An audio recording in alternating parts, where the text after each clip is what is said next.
What's up, guys? Coming back at you with another Commander deck tech, this time by patron request of Linkos Effect. He wanted me to do a Jeleva Nephalia Scourge deck tech, and lucky for me, there were no budget constraints. The only other request was that he wanted me to make a slight little mill sub-theme, although that is very difficult to do in this type of deck. I feel it's better situated for just storm and just going off and storming. There are some cards that interact with cast triggers pretty well, and just getting a ton of mana, you can dump it into something, which I'll get into later. There are just a ton of awesome cards for Jeleva. Jeleva is very powerful. You get her out there, you get to exile the top 4 cards of your library, and everyone else does the same thing. And each time you cast her, it then turns to 6 cards, then 8 cards. I mean, each time you're spending more and more mana to cast her, you get more cards exiled off the top. This being a storm build, whenever you can cast something for free, all you have to do is just attack with her. That's pretty powerful. And we have a whole ton of cantrips and wheel effects, things like that, just to keep the deck going. And we have a ton of mana rocks, just a ton of mana ramp. So let's get in onto the deck. Before I get into it though, just a quick reminder for you, if you did not already know, I am doing this for patrons. Check out my Patreon, it'll be in the description below. For a $5 monthly pledge, you get to request either a deck tech video of your choice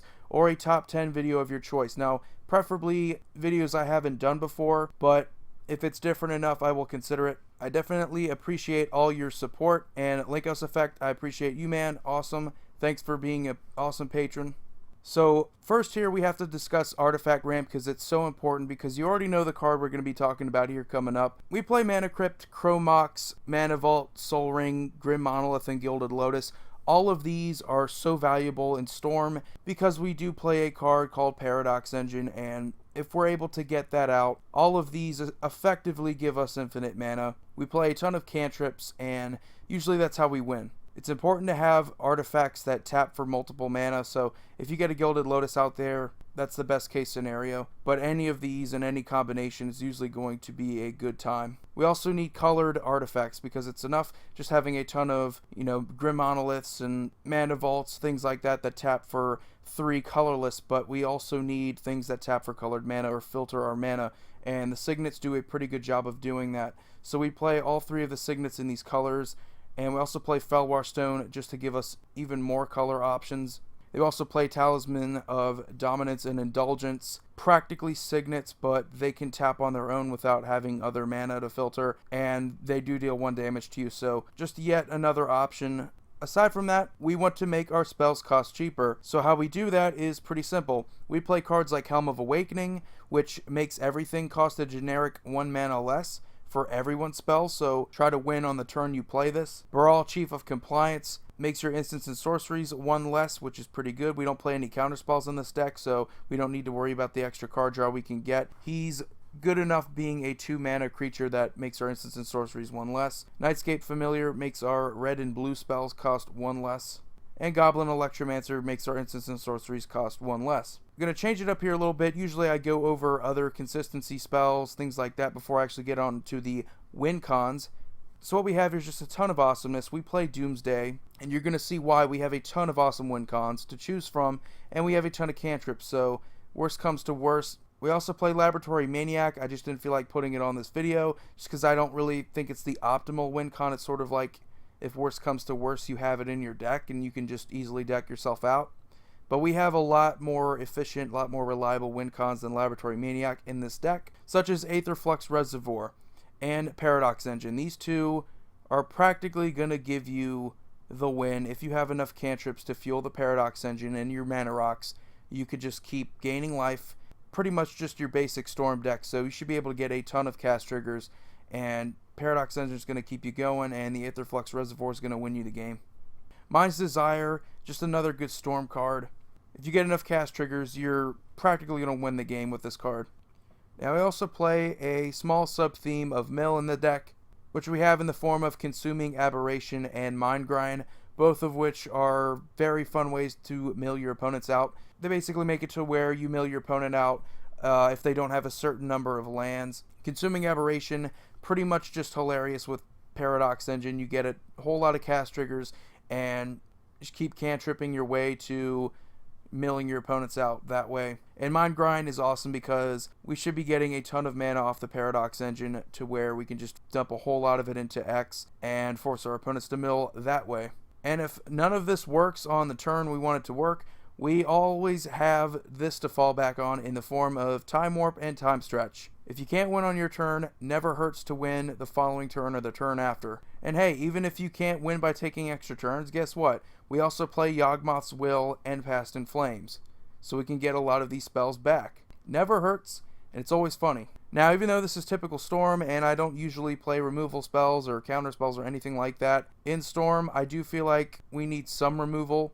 So I have that in the form of Cyclonic Rift. We can always overload it. In Garruk's Wake and Plague Wind, though, are probably the best with Jeleva. If we do get to exile them with Jeleva and we just attack with her, getting a free Plague Wind is pretty good. Getting a free in Garruk's Wake is also pretty good. You have the option of just keeping all your stuff safe and just destroying everything else. That's never a bad thing. Now we get on to the bulk of the deck, which is cantrips. These are just going to replace themselves. They're just going to give you more cards to look at, and they're going to help you win the game a lot more easier. So we have Gitaxian Probe, Brainstorm, Ponder, Preordain, Impulse, and Night's Whisper. Nothing special. These either let you look at more cards or just let you draw more. They're pretty good. I mean, they're cheap. They fuel your Paradox Engine. They're just awesome. Frantic Search is another good cantrip that also allows you to untap 3 lands.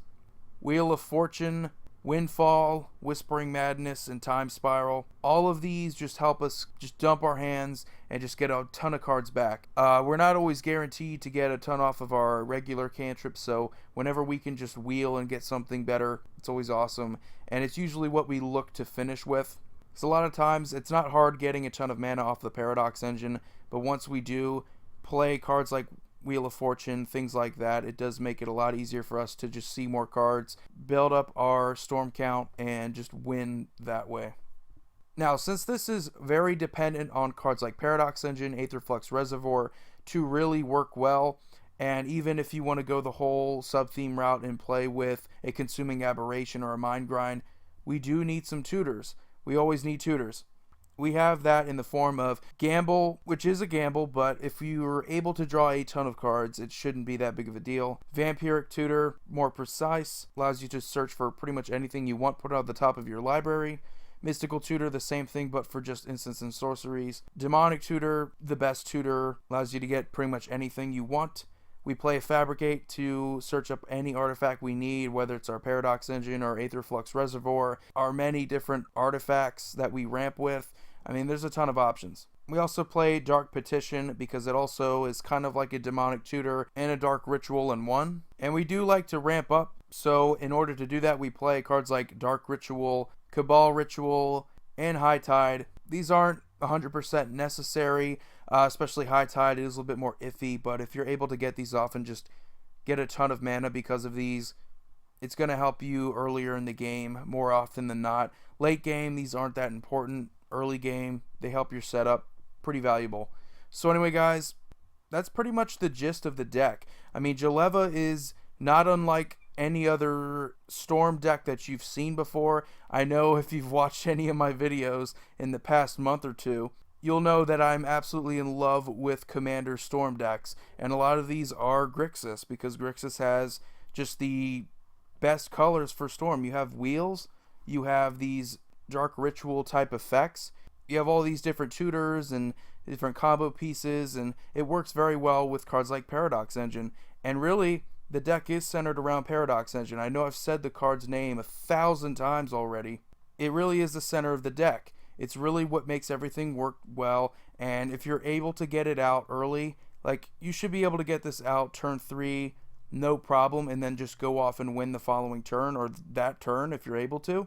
And there's just a lot of awesomeness in the whole deck. And you're really not all that dependent on Jeleva for the strategy to work. If you're able to get something cool off of her exile trigger, I mean, that's awesome. If not, don't beat yourself up about it, because you still have a ton of awesome cards and your deck is pretty competent on its own that you don't necessarily need Jeleva to win. So in terms of flavor, I don't know if this would do it for you, but if you love Storm, this is it. She's definitely awesome for Storm because she gets you a free cast trigger off of her attack. Hopefully you get to exile instant or sorcery with her exile trigger, but you should be able to get something off your opponents. But anyway, Linkos Effect, thanks again for being an awesome patron. If you guys want to know how to do any of that, again, the link will be in the description below. Be sure to check that out. I desperately need more support on Patreon. Anyway, you guys are awesome. Have a wonderful day. Void here signing off.